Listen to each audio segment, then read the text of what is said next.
Welcome, everybody. This is a special edition of our AI and customer success fireside chat. Today, Right. today we're I diving. think that, one of the biggest opportunities that I see right now in many customer success organizations is moving beyond what I call a activity-based metrics and really focusing on outcome-based systems, Proactive right? with providing value to customers.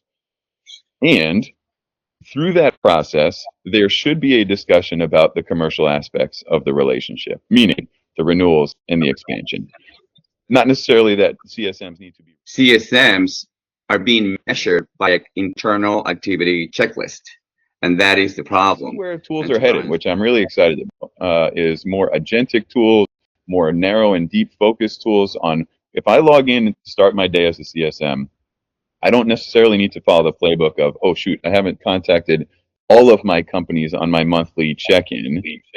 Instead, I need to talk to this customer today because they are showing signals that they are either at risk or, good news, they're ready to expand. Researching and exploring to that part.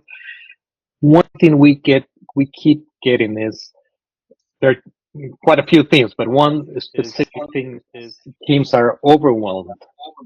The other thing is we can't trust our health scores. So what can you tell of ours? I mean, I was the customer, and I looked at the vendor's health score mechanism of us. There was 30 different parameters in there, and they were all over the place, red, yellow, green. And I looked at that and I was like, there's one question that you could ask me right now to tell you if I am in red, yellow, green, and that is, are you seeing quantifiable value in this relationship?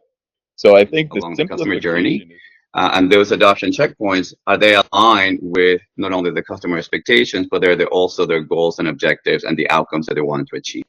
And if we do have that, then you're going to be able to. So your customers know the outcomes they're trying to achieve. Do we know how they're measuring value? Is that realistic?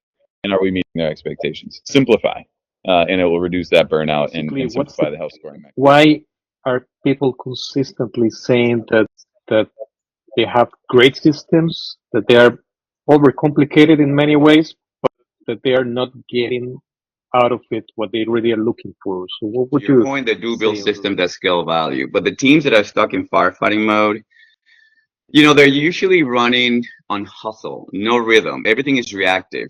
Playbooks, they change quarterly. Contrast, and it's Brian, what really separates, the high performance or companies that are doing really well is structure. And yes, talent matters, culture matters. Because if I'm a CSM and I have to handle 100 customers, in the old way, 90 of those customers are getting ignored because I don't have the time to get to them. But in the new way, it's like I can probably touch a lot of these 100 throughout the quarter. That's amazing. So I usually say that we're in the age of hyper personalization. That's exactly where we're at. So we come from standardization, and then we're going on to hyper personalization. What's really fascinating about this is how we're talking about the same things. I mean, we're talking about you've been saying we're being reactive.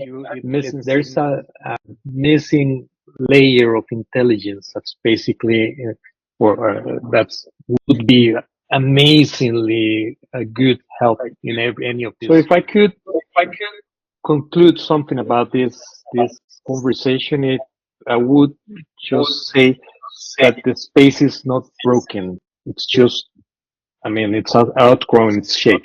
That's mostly that customer success basically needs a huge reinvention and the eyes of technology in a different way completely, and stop being it will stop being reactive and it will be proactive. It will have technology just hyper personalizing. Are experiencing. These are the ones that are most successful. I want to bring that to you as a best practice to say, how do you compare to our best fit customers, and have an honest conversation about that. Thank you very much. Thank you. It was great. Great fun. Perfect. Thank you. Thank you, Marie. I appreciate it. Thank you for having me.